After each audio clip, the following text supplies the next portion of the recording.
It's time for a Big Blue Kickoff Live. Nobody can ever tell you that you couldn't do it, because you did. On Giants.com. You know what I saw? New York Giant pride. And the Giants mobile app. 17-14 is the final. One touchdown, we are world champions. Believe it, and it will happen. Part of the Giants Podcast Network. Let's go out there like a bunch of crazy dogs. Have some fun. Happy Monday, everybody. Welcome to Big Blue Kickoff Live, presented by Cadillac, the official luxury vehicle of the New York Football Giants. John Schmuck, Lance Meadow with you. Welcome to everybody listening on the Giants app as well as on YouTube today. We're going to have former NFL general manager and multi-Super Bowl champion Bill Polian joining us in just a little bit.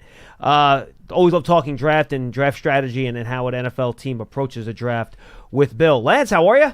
I'm doing well. How about yourself? Doing well. It seems like the news over the weekend, based on cancellations of workouts and such, that the Titans are pretty locked in on Cam Ward here. So I think we can stop talking about that as a possibility as a trade-up or him falling to the Giants at 3. Yeah, it seems as if after they canceled their workouts or one-on-ones with Shedeur Sanders and Travis Hunter, that it seems that they pretty much have settled down on who they're going to select at the number 1 spot. Which is not a surprise. Okay, now we're going to bring in Super Bowl winning longtime general manager of the Bills, the Colts. He is Bill Polian, who you can also hear him on Sirius XM NFL Radio. Had him on the car on the way coming into work today. Listen to him with Solomon Wilcots on Sirius XM. Bill, you got John Schmuck and Lance Meadow here in East Rutherford, New Jersey. Thank you so much for the time today. We appreciate it. Glad to be with you. All right, Bill, I want to start here. The Giants, I think, are in an interesting spot in terms of their 3rd overall pick. And I'm curious, from a general manager's perspective, how you would approach this if you were the Giants. They did a good job in free agency, making them not as desperate for a quarterback, at least for this year, but they still don't have a future franchise quarterback on the roster. And I think with Cam Ward likely going 1, you'll be sitting there at 3, with your best quarterback on the board having at least a tier down from your best position player on the board, but it's obviously a position that is the most important one on any NFL roster, as you well know, having Peyton Manning and Jim Kelly as the quarterbacks of the 2 teams that you helped lead to the Super Bowl. So how would you approach this if you're the Giants, and how much do you have to sometimes bump a quarterback up your board just to get one sometimes? Well, this is an ongoing dilemma that happens every year, and frankly, the results haven't been great in recent times. Let's start with a bedrock philosophy, and we followed this all the way back in Buffalo in the 80s, and most recently with Tony Dungy in Indianapolis in the 2000s. When you're in the top 10, you should be looking for a player. Number 1, who's a game manager. Number 2, ought to be at one of the following positions: quarterback, running back, receiver, essentially someone who scores touchdowns, a corner with ball skills who intercepts the ball, and a player who can affect the quarterback as a pass rusher, either inside or out. Inside being the hardest one to find. Outside rushers are somewhat easier to find. And then failing that, if no one is in the mix who's a game changer at that position, at those positions, then go ahead and take a left tackle if one's available. If not, you should think about trading out. Now, the second question, or the second part of the equation, is should you bump a quarterback up? And the answer is probably not. History tells you that there's more failure there than success. And so if a quarterback, let's say, is your 15th rated player on the board or your 11th player on the board, should you bump them up to 3 because they're hard to find? The simple answer is that's a gamble. The fact is that if there are 8 or 7 or 6 players more highly rated and better chances of helping your team, that's probably what you should do. As I say, it hasn't happened in the past. We've had quarterbacks, and I apologize when I say this all the time because I pick on the poor guy, and he's a good guy and has a reasonably good professional career. Mitch Trubisky, but he's the prime example of a guy who probably should have been drafted at the lower part of the first round, if that, who went all the way up at the top and didn't work out. And there are lots of other examples like that, including most recently, Baker Mayfield, who took a long time to finally contribute to winning at his third team. Bill, it's Lance Meadow. It's great to speak with you again, and I hope that we connect again down the road. Always appreciate your insight and so forth. I want to piggyback off of your point with respect to, whether or not you should move up to grab a quarterback, because there's some thought that, well, maybe the Giants will be in position next year to grab a quarterback and perhaps, kick the can down the road type of a philosophy. Does that change anything in terms of where you think they are as a franchise and the fact that Russell Wilson is here? Does that buy them, I guess, more time is what I'm getting at, that maybe the level of urgency to bring in a young guy is not as overwhelming as it would have been if they didn't have a veteran presence? There's no question about it. The fact that Russell is there gives them a veteran presence who's been a proven winner in the National Football League.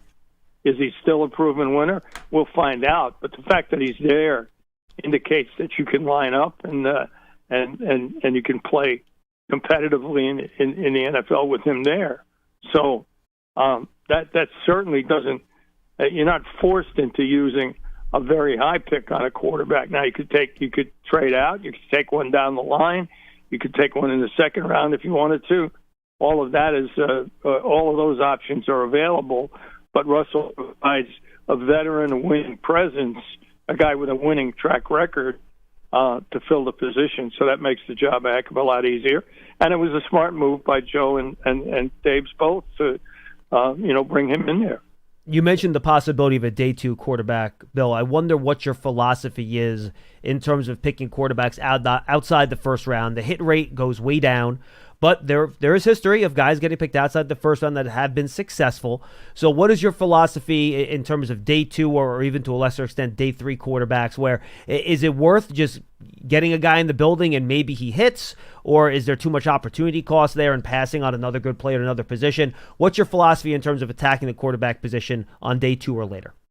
I think when you're in day two or later, and you have a feel for a quarterback, and he shows you based on your analysis, not what you read or hear, but the analysis in-house, that he's got a chance, by all means, pull the trigger because they are very hard to find. And Brock Purdy is the exception. Proves it. The last player taken in the draft. He's going to get a contract extension that would choke a horse, probably. Certainly choke a story. But the fact of the matter is that if you feel that a player with real potential at that position from day on, go ahead and make that pick. More importantly, Brian Dable has a really good record of A, working with quarterbacks, and B, knowing what he wants in a quarterback. So analysis would if I were the GM, and Joe is a very smart and quality, competent GM. If I were the GM, I'd listen hard. If my head coach with track record like Dave's said, "Oh, okay, hey, listen, this guy has a chance," by all means. Are you shooting for an upside there, Bill? For example, I'll give Jaylen Milro as an example here, who I think is probably going to take a year or two to figure things out, but man, the athletic profile is off the charts. Or are you looking for somebody maybe with a little bit more of a proven track record? Like the two guys with upside that I look at this draft, just to give an example, Jaylen Milro, I know he's an older project, but I think Tyler Shook has some pretty good high-level traits, even though he's an older player. Or are you looking for somebody that maybe you would consider a little bit safer, that maybe you can come in and rely on a little bit right away? Or does the fact that Russell Wilson's here allow you to pick a guy that's maybe a little bit more of a project and has a little bit more of an upside swing to him? Well, first of all, as I just said, and it bears repeating for the question, it's based on your analysis. Of course. Based on the Giants' analysis, what anybody else thinks. So traits that they want manifest in that player in order for you to take the chance. Who that player is remains to be seen, or what anybody else thinks about him is immaterial. If the traits are there, by all means, make the pick, but they have to be your traits. Yep. And we can conjecture about this guy or that. I haven't heard Brian Dable say who likes just the voice. So that's that issue. Now, depending on the other thing is that no rookie quarterback, I don't care whether he's taken first or last, is absolutely ready to play. Not. This is a fallacy that's been promulgated at the shortage of quarterbacks and beat by the exponential growth of media. Rookie quarterbacks don't play well. They simply don't. And more in this age than ever, because the college offenses and the college systems and the college practice regimen does not allow them to develop the kind of skills that they need to play in the NFL. That's not a knock on college coaches. Their job is to win football games, the bounds that the NCAA sets for them. So it's not their job to develop NFL quarterbacks. Quarterbacks who come in, basically, by and large, from the colleges these days, don't have the skills to compete right away in the NFL. They have to be developed, and all you have to do is look at Bryce Young in Chicago last year, and that's been proof of it. Sure. Fields, you could keep going back and back. We can beat that horse to death. They're simply not ready to come. Well, and Bill, to your point, I didn't mean to cut you off, especially the ones who are not multi-year starters in college, because that means you need even more leeway to develop them to get to the point. And that brings me to, you look at guys like Cam Ward and Shedeur Sanders. How do you evaluate, or how does that change your mindset of even whether you would move a player up on your ranking sheet with respect to multiple years of starting experience in college, similar to the Bill Parcells school of thought, wanting a minimum X amount of years of starting experience, and how much that gets involved in the room and the analysis when you're looking at quarterbacks, especially in this year's class? Well, I can tell you when I do it, and I'm as old as the hills, I still follow Bill's dictum. I think it's right. Come in with less than 30 starts and done relatively well. But I think still important. And Trubisky is a prime example of that. He started very few games, less than a full season, or just a full season in North Carolina. I'm absolutely not ready to come in and play, but they all are not. We talk about a lot of footwork and mechanics and all those things. All of those are lacking simply because the colleges don't have time to teach them. And so they make do with what they have. But over the course of an NFL season, which is much longer than the colleges, and the competition is much higher and the careers are much longer. If you don't have a sound mechanical footing, no pun intended, you're not going to succeed. And we see people like the young guy in Jacksonville, the head coach there saying we're going to work on his mechanics. We're going to work on his. He's 4 years into his career, so he's ready to play. And you have to be able to recognize that and say, okay, this is a work in progress.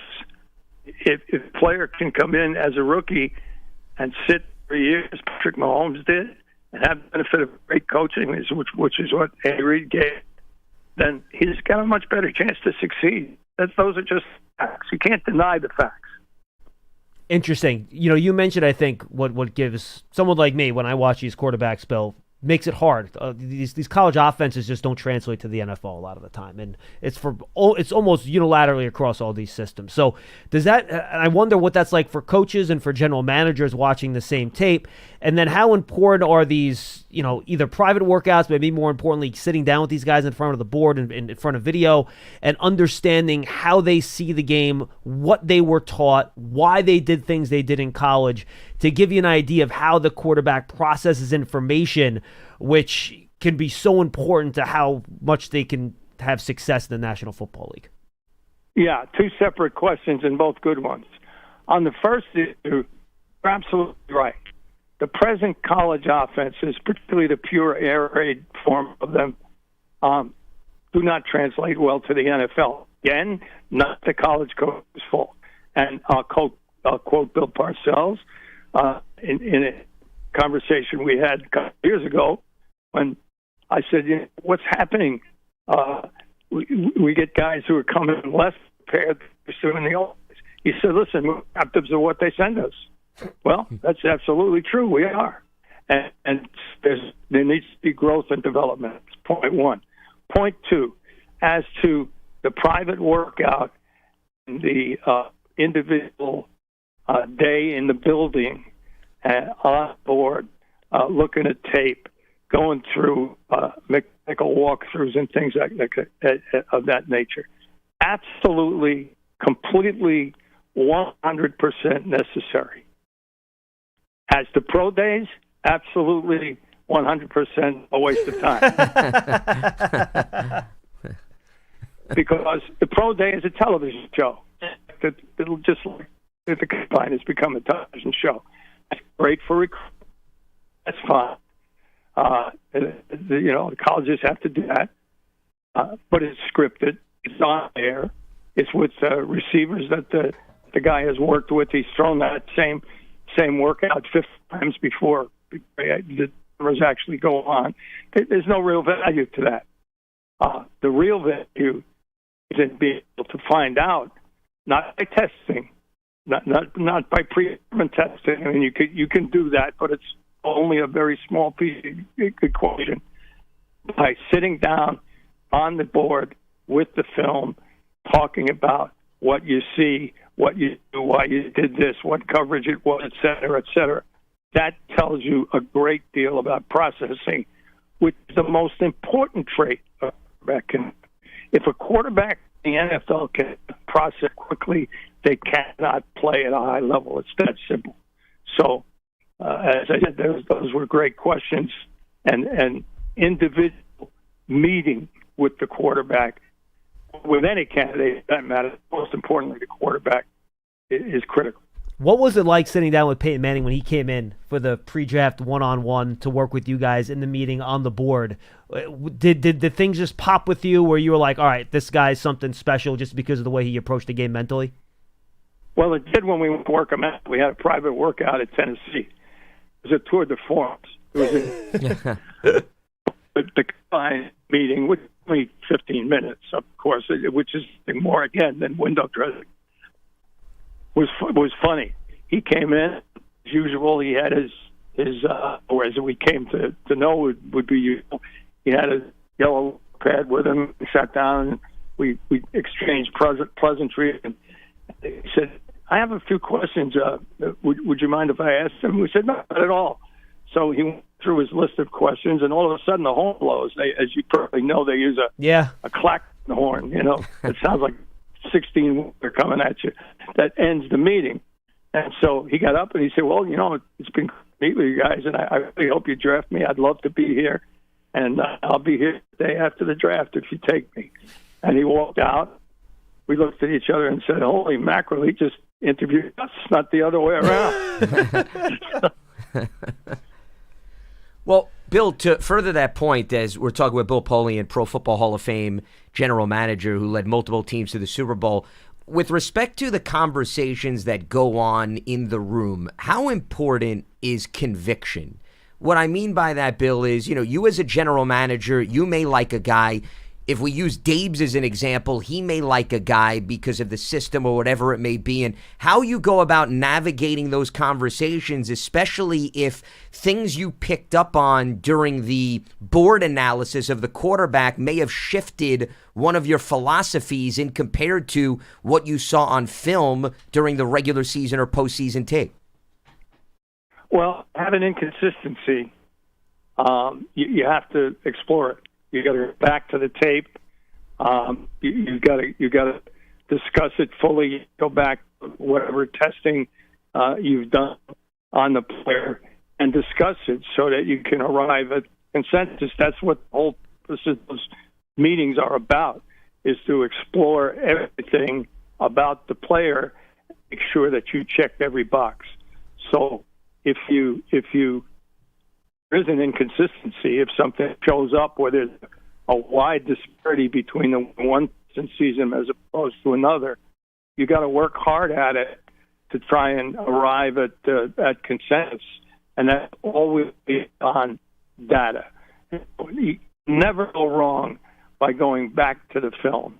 It is always the most dispositive part of the process. You'd be amazed. That, again, great. It happens all the time.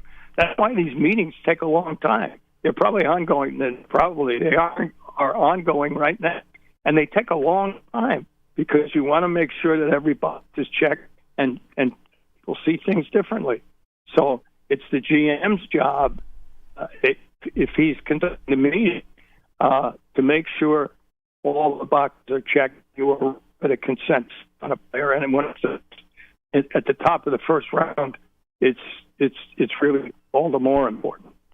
We're joined by Bill Polian, 6-time NFL Executive of the Year. Bill, you've been doing this since 1985 when you became the Bills personnel director.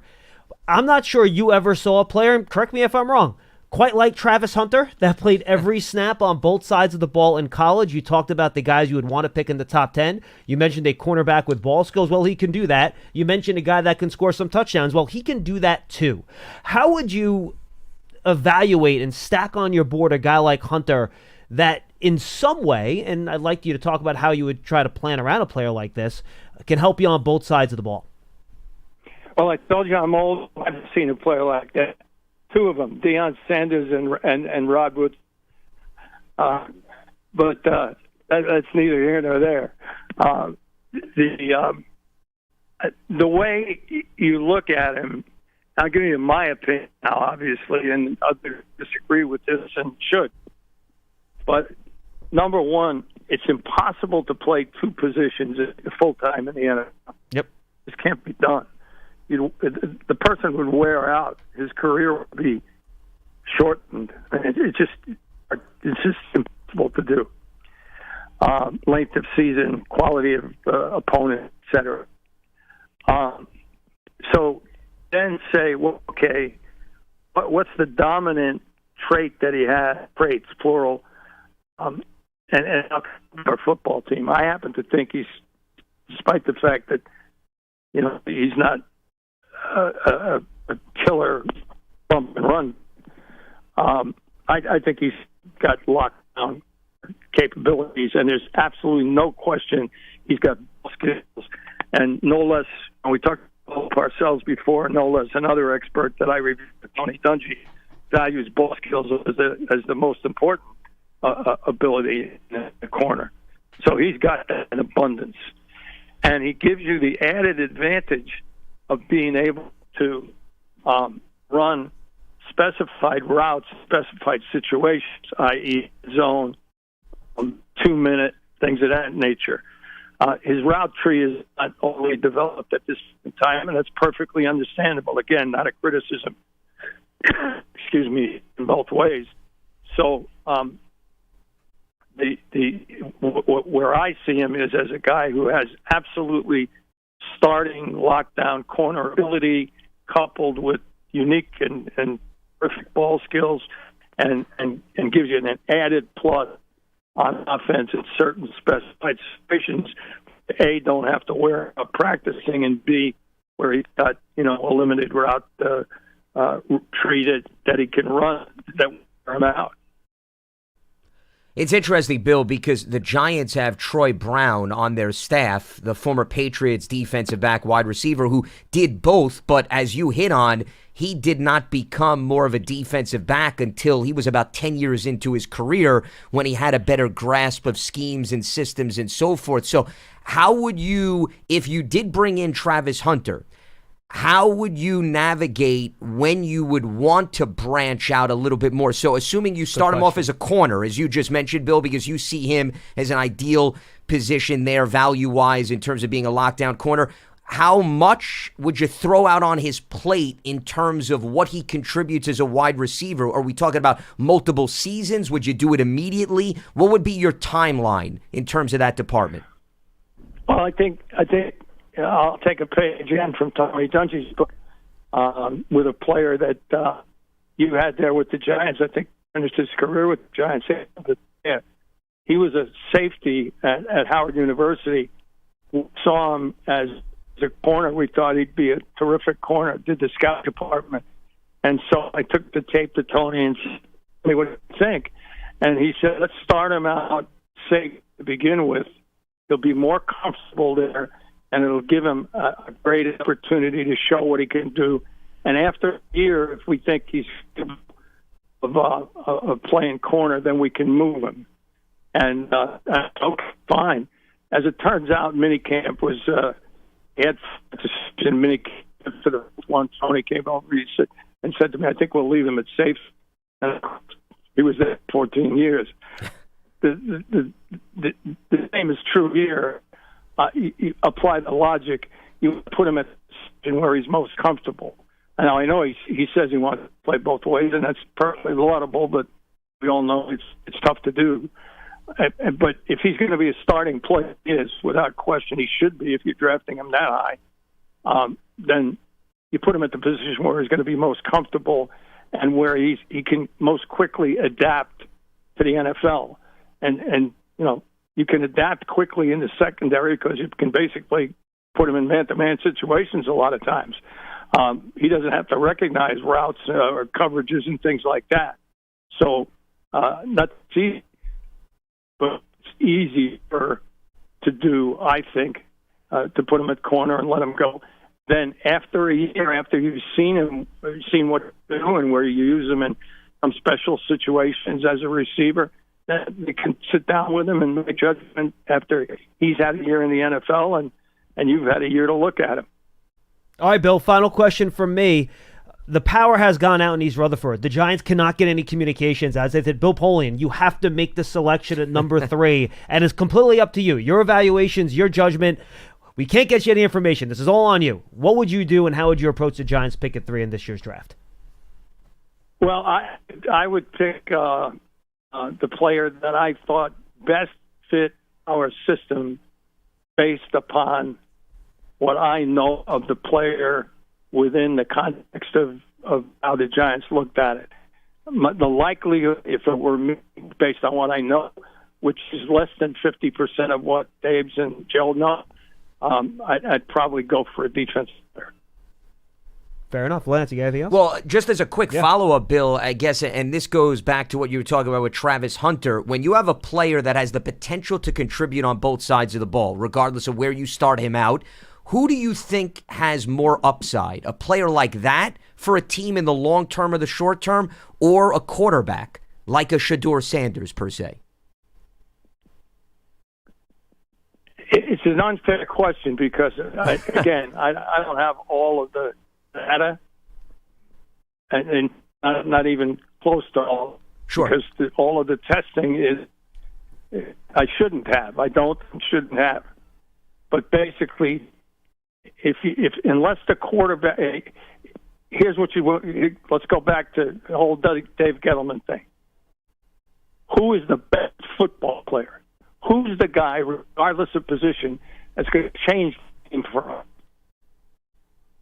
Who's the guy that's going to win games for us based on his own ability? Because when you're in the top 10, that's who you're looking for.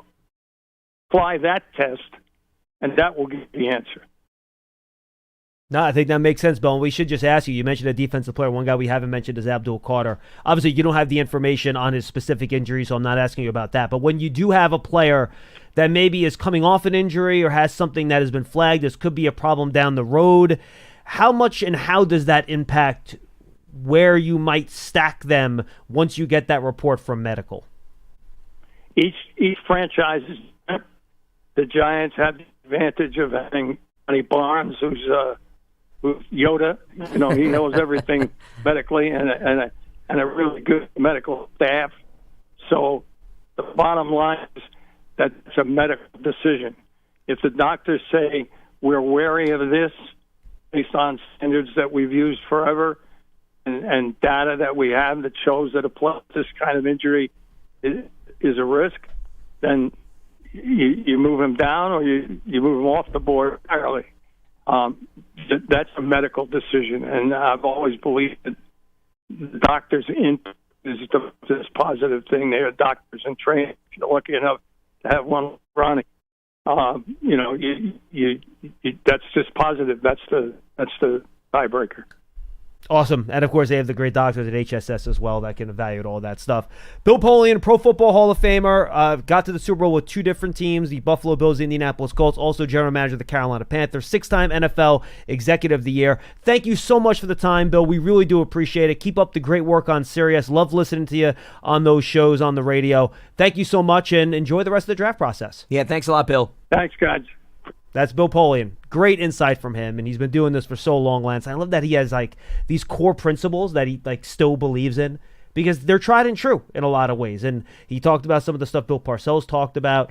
I think I wanted to get a general manager's take on how they would approach the big questions we keep asking each other about this draft process. You know what I mean? Well, Bill Polian's old school, and he'd be the first one to admit that. I don't say that as a negative. I think it's a good thing. I mean, I've had a lot of conversations with him off air. He's got plenty of war stories. He's been battle-tested, and I still think there's room for the core old school principles, John, in today's league. I think, there's a lot of people, and I'm not poo-pooing on analytics per se, but when the computer didn't necessarily always provide the answer, sometimes, you had to go with gut. You had to go with conversation. You had to go with other forms of evaluation. And I still think there's room for that. That's why it's no surprise. And I brought up Bill Parcells, and Bill Polian said he talks to them even to this day. Some of his colleagues who were in the league and making key decisions at the same period of time. Why? Because they all have that bond and that shared philosophy. But, one of the things that he hit on, and we emphasize this on this show multiple times, is you could sit here and watch all of the bells and whistles, as I like to call them, in terms of what goes on through the draft process. And it's great to see the combine drills, and it's great to see the individual workouts. But at the end of the day, what happens behind closed doors, it's the stuff we don't see. That's correct, the most important. Is far more influential than anything else that you will ever see on television, that anyone will ever cut on social media, and including our great production team. And that's why I asked him the question about the private workouts in the meetings. No, and it was a very valid question. And, he talked about even things that we've seen in terms of previous Giants Life episodes, where, remember, Dave's and Jaden Daniels on the board, remember a few years Drake back? May, J.J. McCarthy, all those guys. Yeah. And one of the things that I always picked up from that meeting that goes back to what Bill Polian talked about, evaluating the process, is, if you remember, Dave's would have a conversation with the quarterback, and then 5 minutes later, he'd be like, hey, recite back the play that I asked you about the first go-around, and then you would be able to tell, hey, does a player retain the laundry list of items that you threw out at them? And the big picture, John, it may not seem as fancy, it may not seem fantastic, but the little nuances that you're testing a player in within the confines of that meeting could give you maybe a little bit of a taste of what may happen during a practice or a huddle 5 or 6 weeks into the season, 100%. which you cannot necessarily tell and evaluate purely based on the regular season. I mean, I even go back to Hard Knocks last year when they had the wide receivers in. Remember that them all in on the same day, and then Mike Groh was at those, which one do you like better? You can get some insight. The competitive fighter or whatever. Yeah, but even how they think, how they read defenses, what do they see? What coverage do you see? Well, how do you react to that coverage? How quickly can they figure that stuff out, right? Because if you can't figure it out quickly on the board on video, you're certainly not going to figure it out when you're looking at it in live time on the field, when you got to figure that stuff out in a second and a half, right? You just got to make that decision. So, I think it's interesting, and I think you do get a lot. And Joe Shane and Brian Dable both talked about how important, especially with the quarterbacks, those one-on-one, and not even throwing sessions are, but I think getting them in front of the board on video and figuring out with these offenses, especially, Shedeur Sanders has Pat Shermer. You watch that Colorado offense, he ain't a pro offense. It's not. It's a college offense. Jackson Dart, college offense. Most of these offenses are college offenses. They're just not pro offenses. So in order to figure out how these guys are going to project, you really got to, for the people that know this stuff inside out, you got to get them on the board and talk to them about it. And that's how you get to figure that stuff out. So we did have Shedeur's Pro Day, by the way. And by the way, we are doing the show live from the Hackensack Meridian Health podcast studio. Keep getting better. John Schmuck, Lance Meadow will open up the phones for you at 201-939-4513. We'll take your calls for the next 25 minutes. You're talking Giants football. Pro Day was Friday. I thought it was fine, to be honest with you. He showed accuracy. You fit it right here. Is his short passes, a nice little wobble on him, just like Eli's short passes used to when he was here. The Mannings always make fun of themselves about not throwing a tight spiral. Threw a really nice deep ball. It actually is, and I've been thinking about this comp a little bit more, and we're going to have Dane Brugler on the Giants Huddle later on this week. I'm going to talk to him about it. Shedeur has a little of Russell Wilson in this game. I don't think he's quite as mobile as Russell Wilson was when he came out of school. I think Russell was maybe a little bit better athlete. Shedeur's obviously a little bit bigger, and I think he accesses the middle of the field a little bit better than Russell Wilson does. But they both throw a similar high-arcing deep ball. They both tend to hold the ball a little bit, maybe more than they should. They like to run around a little bit and then make a play. So I think there is some similarity there in some of the ways they approach the game. Not all the way, but it's just something that I was thinking about over the weekend. Well, I think turning nothing into something is something that comes to mind when you look at Sanders. Also, he didn't have a great offensive line during his playing days at Colorado. Now, that's the other part of the equation when you're evaluating a quarterback. Do you like the fact that he was able to handle circumstances that weren't great and know that, hey, when you experience life in the NFL, your house is not going to be in order every single game. So you've seen him battle tested in that department. I think that's a positive. And you say, okay. That was something we talked about with Daniel Jones coming out, right? Like he was always at a talent deferential at Duke. Correct. So, that exposes you to circumstances for a player that is a little bit different if you're looking at a player that has a great offensive line or had a tremendous run game. And, John, they barely faced a 3rd and long because everything they did, they snapped their fingers and moved the chains. You don't know then. You could bring a guy up on the board, but can you really tell how he can deal with adversity? But I think you got a taste of adversity with both of the projected top 2 quarterbacks in this year's class because, as I mentioned, Sanders was not surrounded by great play up front, and Cam Ward did not have a good defense. So he had to be involved in an offensive clinic. No, he did not. 95% of the time. So you got a taste of, okay, how those quarterbacks handled that. That, I think, is fantastic. Which is the opposite, by the way. Last year, Jaden Daniels had great wide receivers and a really good offensive line. Like, he had it easy on offense. Now, their defense stunk at LSU last year. 2 years ago, I guess it is now, right? But he had a great situation on offense, and that ended up translating anyway. So, yeah, but all of these things are, case. Once again, extra items that adds and takes away from the evaluation process. But I think getting back to your comparison of Russell Wilson, I don't think that's a stretch at all. I think based on what I've seen out of Shedeur in college, even if you look at some of his late game heroics, whether it be a Hail Mary, throwing it up to Travis Hunter, there were times where he would look to buy time. Russ clearly at this stage in his career can get away with a little bit more of that because he has seen it and he's done that. I guess my concern would be, hey, that's great that you did it in college, but you do also want to adopt the mindset that the amount of time that you had the luxury to work with, John, okay, as a college player, it's going to be very different year one, whether you play or not in the NFL, because, the gaps close so much quicker. The play up front is a little bit different because of the athletes you're seeing on the opposite side of the ball. So I think those tendencies are good, but you just want to make sure the player can adapt to not necessarily following that game plan moving forward all the time. I'm with you. We have a couple open lines, by the way, if you want to get in here at 201-939-4513. We'll take your calls, talk some draft, talk some Giants. We're only 2.5 weeks away, Lance. Draft starts on Thursday, April 24th. It's under 3 weeks. We're closing in quickly. Yeah. We mentioned off the top, it looks like Cam Ward is locked in, and now the Browns are pretty much on the clock here, and they have to figure out, it's the same questions we're asking Bill Polian, right? The Giants and the Browns are very similar circumstances, where both teams have pretty good upfront players already. The Browns have Myles Garrett, who's pretty good. The Giants have Dexter Lawrence and Brian Burns. So I think you're adding to a strength there. I think the Giants and Browns, actually, if they need to march out there and start a secondary today, I think they could. They have Newsome, Ward, and Emerson in Cleveland. The Giants obviously have Phillips, Banks, and Adebo. But I think both teams could also use some help with wide receiver. The Browns probably a little bit more than the Giants, in my opinion, based on how their wide receiver group is set up. And both teams obviously need a future long-term solution at quarterback. So I think both teams are probably in the market for the same 3 players we've been talking about here. And it'll make the Giants' decision, I guess, a little bit easier when they get to 3, because one of those 3 guys will probably be off the board. going out on a limb there, but I support your cause there. I was not trying to be bold there, lads. I was just stating the facts of the situation. Well, just in case it got over members of the audience, I just wanted to provide some clarity. But in all seriousness, it's not a hot take. Yes, Cleveland, not that I was going to mark it down as one anyway, Cleveland is going to change the trajectory of the draft. Yeah. And I'll say that is a bold statement to a certain degree, because wherever they go is going to determine whether or not teams are now going to have to go to plan B, plan C, or stay the course.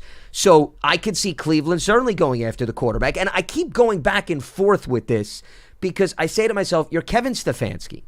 You've been here for several seasons. You were coach of the year 2 years ago. How many more years do you want to go through the revolving door of signal callers, where you've got to play, John, 4 or 5 different quarterbacks? I mean, the Giants went through that last season, and based on the commentary from Brian Dable and Joe Shane, they do not want to have to experience that all over again, which is why they've completely revamped the quarterback depth chart. And I don't think that's stunning, but going through it for 1 year is tough enough. Kevin Stefanski has gone through it for 2 years in a row. So do you come to grips with the fact we could play the game of moving veterans around and we could see whether or not Deshaun Watson is going to hold up, and I think that ship has sailed?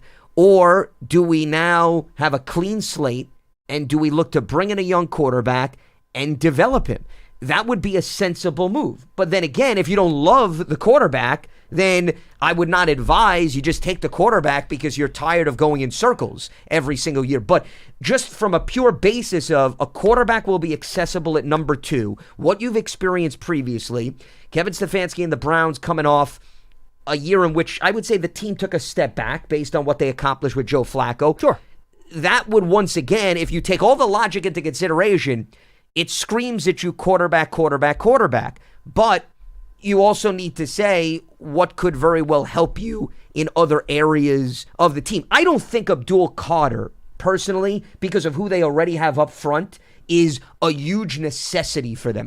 To me, it would be Travis Hunter versus the quarterback. That to me is the debate if I'm Cleveland. Let's say if they draft Travis Hunter, right? Okay. Who the hell's throwing that dude the ball? Sure. Meaning you limit the upside of the player. You absolutely Unless, of do. course, you're bringing him in as a corner, and that's how you envision him, and then maybe you're not necessarily having that conversation. Okay, great. And then you score, 2 points a game? And you put an overwhelming amount of pressure on your defense again. So, I mean, no, I'm with you. I don't think it's an easy answer. And I think, and this is what Bill Polian was I think, referencing when I asked him this basic question to start the interview.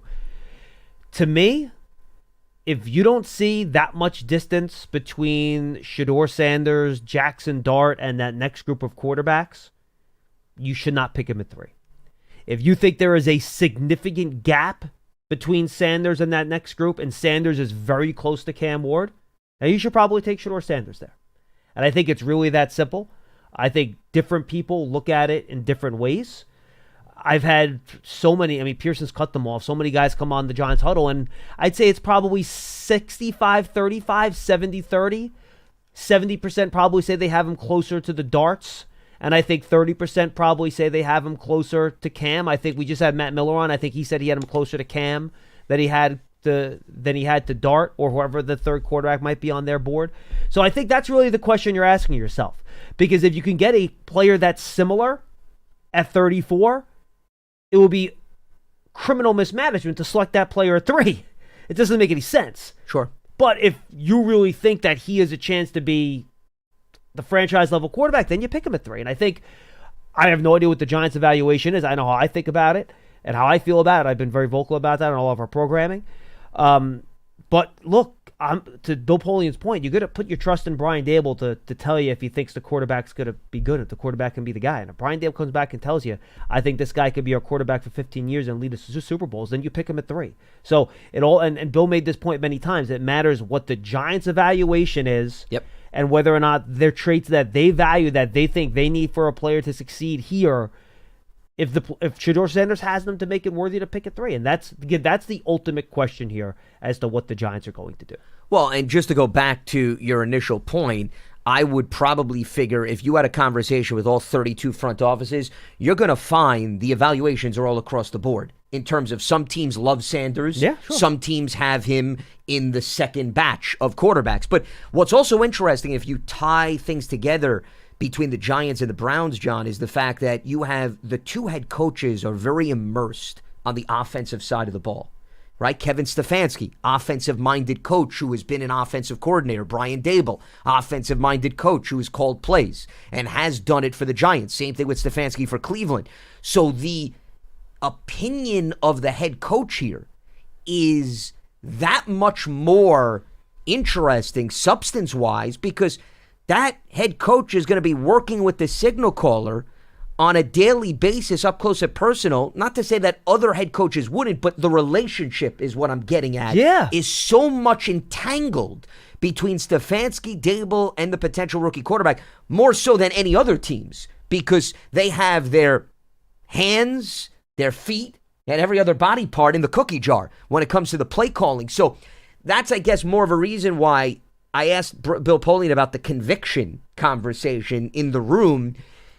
I think you really want to make sure, if you're a general manager, and in this case, Joe Shane, you want to make sure that Brian Daboll is having a love fest over the quarterback. And same thing if I'm in Cleveland, if I'm Andrew Berry, you want to hear Kevin Stefanski glow up, okay, when he talks about the quarterback. John, if that's not happening, then you probably should wait and go in a different direction because you know that those two have to work together. To your point, you hope ideally for years to come. If you don't sense that excitement, if I don't hear my head coach giving me all these different ways that he can work with the quarterback and how he envisions lining up personnel, then I would probably then have a heart-to-heart with my head coach and say, listen, if I don't hear your gut tell you that you can maneuver and work with him, we probably need to think about going elsewhere with the number 2 pick or the number 3 pick, respectively. It's like you go shopping, right? And, you want to buy yourself something nice. And you go to a store and you see something, but it's like a jacket, but it's $300. Unless you really like that jacket, you probably shouldn't go spend $300 on it, right? Because you can find a jacket that it's okay, but it only costs $100.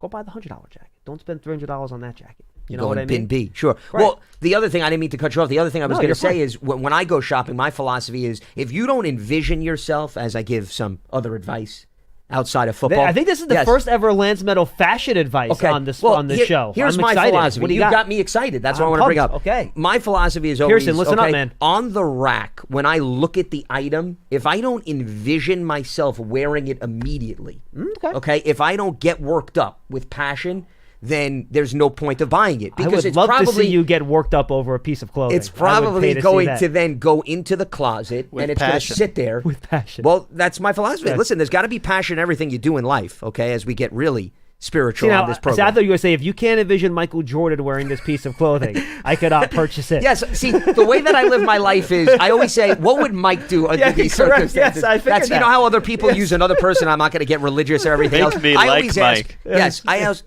what would Mike do? If Mike was next to me, what would he do? Now, in fairness... Now, Mike would probably just spend the money because he has an unlimited amount of money. Without a doubt. Or actually, I don't even think he has to go shopping. He probably goes to the warehouse and just picks out exactly what he wants. Yes. Or they specially make it for him. So he's probably not the best example under those circumstances. When it comes to basketball sneakers, yes, I have pondered what would Mike do under those circumstances. Sure okay? Have. Well, I pretty much have purchased just about every shoe imaginable in his shoe line, at least during my playing days. Especially my favorites were the patent leather. Do you remember the ones? They were white. Black ones? No, they were white with the black patent leather in the front. No, because there were different models. There was all black. Yep. It was white which one you had. With the black in front. The black and then in the there front was like a blue on the very bottom. shiny, right? Correct. The black exactly. In the front. Yeah, that was the leather. Mm-hmm. That was the standard. So if I saw those shoes, I didn't even have to ask what would Mike do. I would say I could see myself making a 15-foot jump shot off a crossover of Byron Russell. But anyway, go ahead. Only 15 and in, though. That's it. Only 15 and in. Nothing else. No. I just, you don't have to run. I don't live and die by the 3-ball, okay, unlike some people. I like the mid-range game. Yeah. As we try to bring it back full circle. That was about draft strategy. That was draft strategy. It was purchasing Michael Jordan shoes and looking at the rack and determining whether or not we can evaluate quarterbacks accordingly. So I did a fair bit of thinking. I didn't watch anything extra, but I did do a bit of thinking about my quarterback strategy. And with now Wilson and Winston in the building, Lance, I got to be honest with you. I'm much more open to the Jaylen Milro idea at 34 again. Because you don't need him to play right away. Heck, he could be your third-string quarterback. Oh, yeah. But here's what gets me excited. This is what makes me think. that, all right, maybe this makes sense. All right, and I'm still very much in the shuck, and I'm throwing Milro into the mix maybe at 34. Maybe even Milro a little more exciting. Because even if you're not going to use him as a quarterback this year, I'm always hesitant. Using a pick at 34 and a guy that you don't expect to get on the field this year, like that's a problem, right? Like you don't feel great about that. You want to help your team win. But here's the thing. Even if Milro's your third quarterback, make him active each week. Put a package together for his athleticism. Whether it's a running deal, you have him roll out, you have a package of a half dozen players where you could take advantage of his unique skill set. He has running back ability, right? He's 220 pounds. He runs a 4.4. This guy is a Adonis. Again, I'm not saying don't make him a quarterback and make him a running back, but I'm saying until he's ready to throw it and be your full-time quarterback, create a package where you could take advantage of his skill set. So maybe you can find a way for him to help you now. Add a little bit more juice to the offense. Gives you another playmaker that you can mess around with. And then Brian Day, we know we can scheme up stuff for running quarterbacks. We've seen that over the course of his entire career as a coordinator and a head coach. So I've kind of come full circle because that's where I was on Milro kind of back at the end of December and beginning of January. And then I kind of backed off it a little bit. I'm kind of getting back there again with my thought process where I'd love to be able to wait to the top of round 3. But with quarterbacks, it's just hard to wait, Lance. These guys get overdrafted. You know how it goes. I don't know if you can wait. Maybe you can trade up into the back end of the second round or something like that. But again, I think then you're risking losing the guy. But the idea of Milro as a slash-type weapon in his first year or two until he's ready to be your full-time quarterback. And I think what gave me the idea, Daniel Jeremiah kind of made a Cordell Stewart reference with him. Sure. Former Steelers quarterback. With the slash model, use him in different ways to help your offense. Let me be a little bit more open to the possibility. No, I understand the logic. I guess the only thing that I take into consideration, and there's no harm, I think, in the big picture for that player, but I think of when Taysom Hill was involved with Drew Brees in the early stages. Well, I'm not putting him in a different position, though. I'm not putting him at tight end or anything like that. Okay, gotcha. Meaning you're going to have him line up as a quarterback is Correct. What you're saying? Yes. Okay. Yes. I guess my only concern about that, even if I look at it through your lens, and we saw the Steelers do this a little bit with Justin Fields when Russell Wilson came back, there's two things. Number one, are you disrupting the flow of your number one quarterback in terms of the game? That's the one thing I take into consideration. Russell Wilson should be used to it after the Steelers. He should, sure. But, remember, it was more of just Pittsburgh. They weren't doing that in Seattle very often. Correct. No, it's a fair point. For the bulk of his career. Number two, here's the other thing that I've been thinking about more and more since other teams have done that. Are you becoming, though, John, too predictable when you put that quarterback I think in? You have to be very careful in terms of how you scheme up those snaps. You do, because I think the defense is already going to catch on. Every time you put Milro in the game, they're running. Meaning you're never going to put the ball in his hands to throw. So how much more are you... No, but you have to be. You have to be willing to put the ball in his hands to throw. But it has to be a very tailored package then. Play action. I get it. Fake the read option. You could do a lot of quick game, right? Do a lot of RPO stuff. That sort of stuff. But you're right. He can't just be going in there to run. There has to be the threat of a pass. Because I'm with you, then you are predictable. I agree with you 100% on Well, that. and the reason I bring that up is, no, you could have it built in where, to your point, it's an option within the play call, where there's something set up. But it just seems as if you're Milro, and I'm just looking at it once again through the eyes of, okay, you're a quarterback. You maybe get on the field once or twice every 2 games. What are you trying to do, John? You're trying to make the most of your 1 or 2 plays per game, right? Isn't that natural? Yeah, That's sure. a human element, right? And you don't want to play hero ball. And he's saying to himself, right. I could point try too. to throw the ball and throw an interception, or I could just try to run and do this magical play where I get 20 yards. And I just think that even though you have multiple options on the play, that player is saying to himself, I'm just running. I'm going to limit the mistakes, and I'm going to try to do something that could take advantage of my unique skill set. And I think you're still then limiting and not truly branching out what you could do if maybe you had another player. So that's my only skepticism about a game plan like that. The other part of the Milro thing that interests me, this guy was the academic Heisman Trophy winner. I mean, he is a very smart kid. Based on all the interviews I've seen with him, he seems like a great kid, based on everything I've heard. Who said this? I listened to a couple different podcasts over the weekend. Somebody said that they had talked to a couple different people it might have been Nate Tice, that had interviewed quarterbacks at the combine, and he says, I didn't ask him about it. They volunteered that, my gosh, Jaylen Milro's interview was off the charts. Like, he was so good in those interviews. Sure. So I think when you have somebody like that, much like Jalen Hurts when he came out with the Eagles, right, you trust that guy is going to figure it out somehow. You know what I mean? It might take some time. There might be some bumps along the way, but at some point that guy's going to figure it out. And if he didn't have that to go along with the physical tools that I talked about, I'd be less willing to roll the dice, I think, in round 2 on a player like that. But since he has all of that off the field stuff and the intelligence and just the character, football and off the field as well, that you trust a guy like that is going to figure out a way to figure it out. You know what I mean? So that gives me a little bit more confidence in leaning that way as well. It's funny, the more and more you were describing that, the more and more I was reminded of Josh Dobbs. Because you remember coming out of school, he was an aeronautics major, right? Literally a rocket scientist. Yeah, I mean, the kid is just brilliant. I mean, let's put it that way. Now, I don't know if he was as athletic as Milro. I wouldn't go that far. Don't say you don't know. He was not as athletic. Well, the only reason I say is, Dobbs has shown athleticism. I mean, heck, he had that big run against the Giants. Yeah, but in terms of arm strength and speed, he does not have Milro is a much more complete package in terms of the quarterback. But I guess all I'm saying is that I think intellect is a key component. You want to see it out of a quarterback, but you have to also be able to put it in the right compartment as opposed to saying, oh, he's so smart, so everything's going to happen. At the end of the day, you still need the athleticism. You still need the skill set. You still need the arm strength. But I think the good news is, based on what you're saying, is Milro is a little bit more attractive, at least at this stage. I want to get ahead of ourselves because it doesn't mean it's going to all translate, but coming out of college, you like the upside a lot more of Milro compared to Dobbs if you're going to have that similar comparison in terms of intellect. Physically and mentally, Milro checks every box. He's just not great at playing quarterback yet. You know what I mean? Yeah. Which is kind of important. Just slightly. It's kind of important you're drafted to play quarterback. But when a guy... Interesting caveat to throw out there at the end. Isn't it? All right. Yeah. He's a great basketball player. He just can't shoot or dribble. That's the problem. Those things are not that important in the big picture of things, so don't worry about it. All jokes aside, he does have all those tangibles and intangibles. Right? There's nothing that, if you watch him, it's not like, his arm's not good enough. He's not fast enough. He's not athletic enough. He's not smart enough. He checks all those boxes. And look, it might never come together. That's true too. That's why he's not going to be a top 10 pick, okay?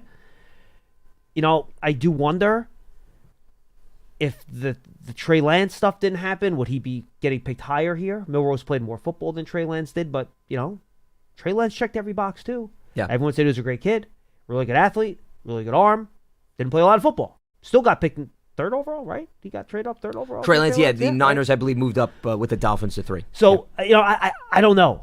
But I don't feel comfortable making that pick in the top 10, a la Trey Lance. But if you're talking in the 2nd round and you're not passing on a potential elite player, that's the difference, right? That's the opportunity cost. If you pick a guy like that at 3 that you don't think is going to be great, you're passing on another player, to Bill Polian's point, that you think can be an all-pro level player. Look, can you get an all-pro player at 34? Sure, it's possible. The chances of it, though, are so much smaller based on what the draft class looks like that I'd be much more willing to roll my dice on a quarterback. To Bill's point, Bill basically said this. Look, if you think he has the traits, it's a position that's hard to find, and day 2, that's when you throw the dart. You don't necessarily throw a dart at pick number 3. No, and I'm totally fine with that philosophy, but I'll just echo sentiments that I showcased and I shared with you even on this show, is that I just think your expectations need to be a little bit more realistic. That 100%. You may have not found the guy, and while Russell Wilson, I think, gives them leeway and luxury, as we were discussing with Bill Polian, it still would not take off the table next year. No, going of course after not. a quarterback. Of course not. Keeping other options open during the offseason. 100%. It doesn't all of a sudden eliminate the need and the necessity, even if you're enamored with a guy you take in the 2nd or 3rd round. I think it's important to emphasize that what you and I are having a conversation about is you're not forcing the issue at number 3 overall, but you're also, John, this is the important part, you're not solving the issue either. You're not. No. By kicking it back to a later round. Correct. Yeah, like the Cowboys just traded for Joe Milton. That's not like that's someone that's just on their roster. Sure. You know what I mean? Yeah. Look, if let's say you draft Jaylen Milro and he does plays, I don't know, one game this year, whatever it is. Plays, 40 snaps and coming in spot duty, whatever. Late in games or whatever it may be. Sure. Yeah, or a couple packages here or there. Plays, 50, 60 snaps. Yep. Hopefully this is not the case. But if you're picking in the top 3 next year and a great quarterback is there that you love, you're not saying I'm not picking him because Jaylen Milro is in the building. You're selecting that player. Yep. Or if some quarterback hits free agency or some quarterback hits the trading block in next offseason, that proven Pro Bowler, go trade for the dude. Go get him. You're right. I'm with you. You're not solving the problem, but you're giving yourself another potential solution to the problem. Potential being the key word there. Well, you're throwing another ingredient into the pot, as I like to call it, meaning, there is an option there. You could develop the player year one, especially with veteran quarterbacks in the fold. But I'll further your point. At the end of the season, if you want to, let's say, move on from Russell Wilson or whatever it may be, I don't think even if he gets those limited snaps, you're saying, oh, we're ready to make the transition to Milro without any hesitation because he's shown us enough to take over as the starting quarterback. Unless you're willing to really have a long-term rough go of it. But, Johnny, which I would be very hesitant to do. And without a doubt. And I don't think this organization would want to go down that road. So. No, I'm with you, but also, even if you want to enter that territory, I would say my comeback to that or my counter would be, what exactly did you see in this minute sample size to make you feel... It would be practice, right? Sure, but it goes to the draft process. It's the stuff... It would be going off the stuff that we don't see.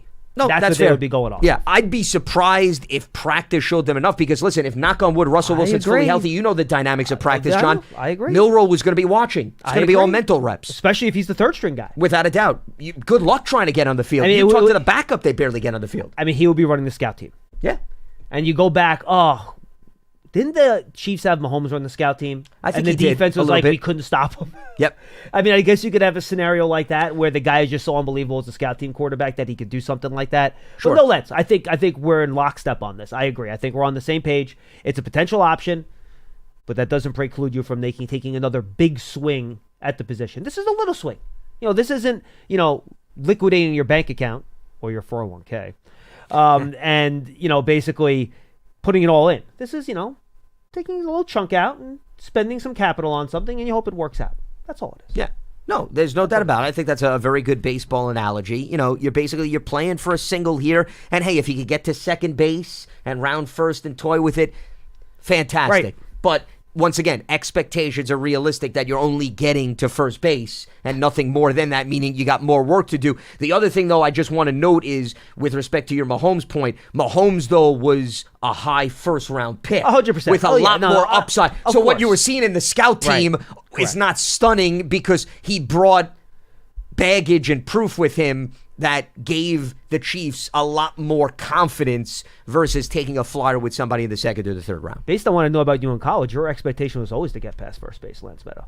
Yes, we're not going to try to read into that. I had to do the I'm joke. going to leave it at that, and I will not provide further analysis on that part. I was too tempted. I couldn't do it. All right, that's Big Blue Kickoff I had the self-edit Live. button for you. Thank you. I appreciate that. No problem. That's Big Blue Kickoff Live presented by Cadillac, the official luxury vehicle of the Giants on this Monday. Tomorrow, Paul Dottino, by the way, texted me at 1:08 about guests for the rest of the week.